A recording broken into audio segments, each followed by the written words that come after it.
व्यसनी व गुन्हेगारी प्रवृत्तीच्या राहुल पवार व विक्रम जाधव यांनी वृद्धावर चाकूने जीवघेणा हल्ला केला। तर भर मेन रोडवर गाड्यावरील उपवासाच्या पदार्थ विस्कटून टाकले।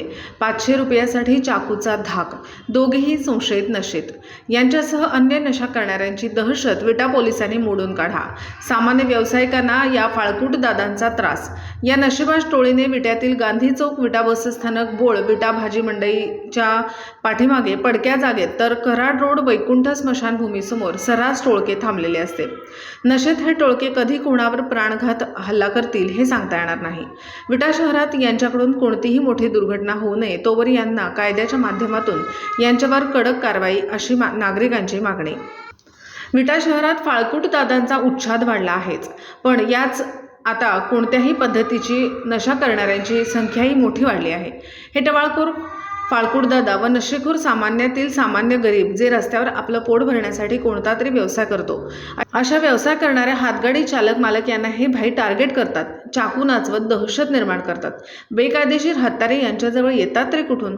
तर मागील काही महिन्यांपूर्वी काही नशेबाज कोयता हातामध्ये घेऊन बसस्थानक, बोळात तर गांधी चौकात चांगलाच गोंधळ घातला होता। यावेळी विटेकरांनी आपला जीव कसाबसा या गर्दीतून वाचवून पळ काढला। महिला सुद्धा भीतीच्या छायेखाली दिसून येतात। अशा अनेक घटना घडल्या आहेत। या फाळकूट दादांचा व नशेबाज टोळींचा विटा पोलिसांनी बंदोबस्त करावा। तसेच रविवारी दुपारी 4:15च्या दरम्यान एक हातगाडीवर उपवासाचे पदार्थ विकणाऱ्या मुकुंद लाटे या वृद्ध व्यक्तीच्या पाठीत या नशेबाज करणाऱ्या दोघांपैकी एकाने 500 रुपयासाठी वार केले। दुसऱ्याने ज्योतिराव लाटे यास शिवीगाळ करत "मी बाहेर आलो की तुला दाखवतो" अशी धमकी देत सरळ गाड्यावरील उपवासाचे पदार्थ नासधूस करत विस्कटले। हा सारा प्रकार दिवसाढवळ्या विट्यातील संगम मेडिकल बाजूस सतत रहदारीचा मार्गावर विटा मायणी रोडवर प्रकार घडला। विटा पोलीस ठाण्याचे पोलीस निरीक्षक शरद मेमाणे साहेब यांनी अशा नशेबाज टोळीचा व फाळकूट दादांचा बंदोबस्त करावा अशी मागणी विटेकर नागरिकांतून होत आहे।